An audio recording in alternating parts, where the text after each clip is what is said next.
It was found when going through old belongings. A lightweight tool about 6.5 inches long with two thin metal wires extending from a small plastic base.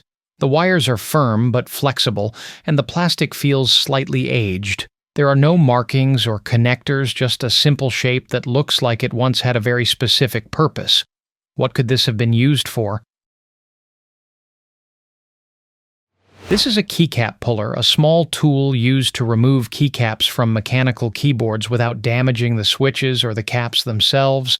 The wire or plastic loops slip beneath the edges of a keycap, allowing it to be lifted straight up with gentle pressure. It's a simple but essential accessory for cleaning, maintenance, or customizing keyboards, especially for those who swap key sets or modify layouts. It was found in a thrift store, a simple hand tool with a smooth wooden handle and a wavy corrugated metal plate about 3 by 4 inches wide. The metal is firmly attached, slightly aged, and feels like it was made for scraping or pressing something. The rippled pattern suggests it was meant to create texture or shape in whatever it was used on. What could this old tool have been for? This is a vegetable crinkler, a kitchen tool used to cut carrots and other vegetables into wavy slices. Its ridged blade creates the familiar crinkle-cut shape often seen in salads or side dishes, adding both texture and extra surface area for sauces and seasoning. Simple to use and easy to clean, it was a common utensil in home kitchens before food processors became widespread. It was found among an anvil and a pile of blacksmithing tools bought from a cellar near Rotherham. It was a heavy iron piece with 3 projecting limbs. The limbs were worn smooth on 2 faces, as if they had rubbed against something. There looked to have been paint once, now mostly gone. A faded marking was visible on one side but could not be read. It did not match common farrier tools the buyer had searched for. It felt like a specialty forging or holding tool used in a steel shop. Any idea what this was made for? This is a panel beating dolly, a solid metal tool used in shaping and repairing sheet metal. The central rectangular section could be clamped in a vise, leaving one of the curved ends exposed as an internal anvil for hammering out dents in panels, fenders, or metal bowls. Its different contours allowed a craftsman to match the surface being repaired, working carefully to restore smooth curves without thinning the metal. Tools like this were essential in body shops and metalworking trades, embodying the precision and patience behind traditional hand-forming techniques. It was found in a shop among donated tools, a rusted hooked metal piece with no legible markings. When the handles were pulled apart, the hooked ends came together instead. Whatever writing it once had long since disappeared under the corrosion. It seemed to have belonged to some old hand tool set, its purpose now lost to time. What could it have been used for? This is a lever signet cork popper, a style of cork remover designed to work with a matching corkscrew. The hook-shaped tip of the lever catches the ring or groove on the corkscrew, using mechanical advantage to lift the cork smoothly from the bottle.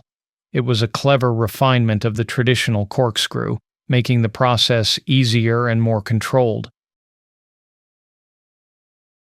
It was found in an old shed, a small all-metal tool about 3 inches long with overlapping brass rollers and a cast-iron handle.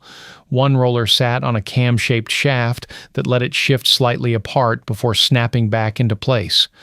The cutters overlapped too much to slice paper or glass, but the solid build suggested it was made for precision rather than strength.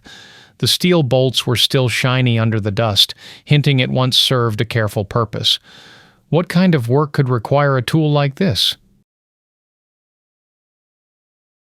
This is a wallpaper trimmer, once used for preparing wallpaper before it was hung.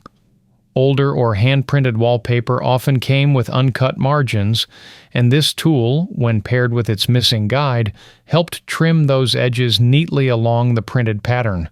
The blade ran smoothly against the guide to create straight, clean lines, saving time and ensuring a precise fit on the wall. It was found in a box of old woodworking tools, a strange piece made of two metal bars running parallel to each other, about 10 inches long.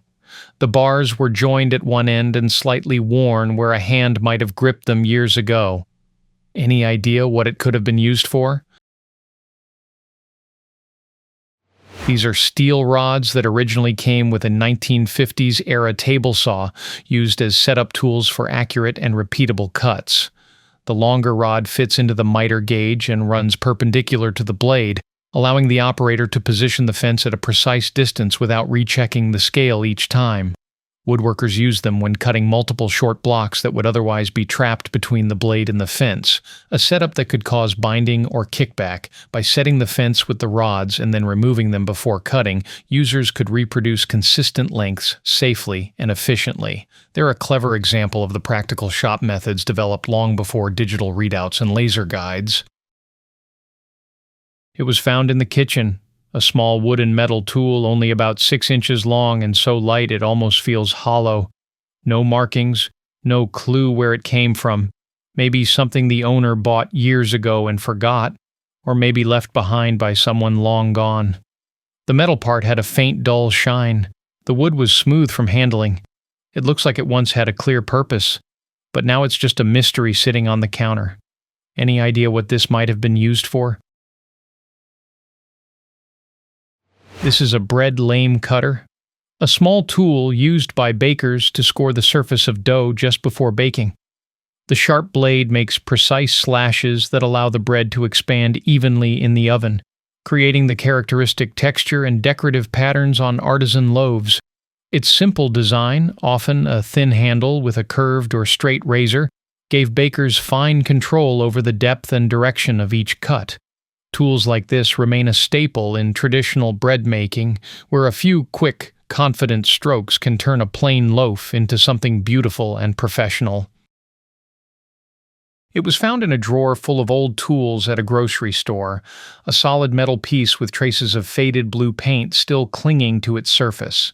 Turning the small dial makes the tabs move in and out with surprising precision, as if it once adjusted something delicate or measured spacing. No one at work could recognize it. Not the stock guys, not maintenance, not even the manager who's been there 30 years. It feels heavy for its size, made of iron or steel, and looks like it was built to last. What could this strange little tool have been used for? This is a watch case opener, a small precision tool used to remove the back cover of a watch for battery replacement or repair. Its thin, sturdy edge is shaped to slip into the fine seam between the case and the cover, allowing the user to gently pry it open without scratching the metal. Watchmakers and hobbyists alike relied on tools like this for careful, detailed work where control and delicacy mattered. It was found in an old shed, a small hand tool about 5.5 inches long with a smooth wooden handle darkened by age. Two metal parts move freely at the end, still stiff with rust but clearly designed to pivot or clamp onto something. It feels well balanced in the hand, like it was once used with care and precision. What could this little tool have been used for? This is a patterned paint roller, a decorative tool used to apply repeating designs on walls or furniture. It works by rolling a raised pattern coated with paint across a surface, leaving behind an even, continuous motif that mimics the look of wallpaper. Before modern stencils and printed wall coverings became popular, tools like this offered an affordable way to add texture and style to a room.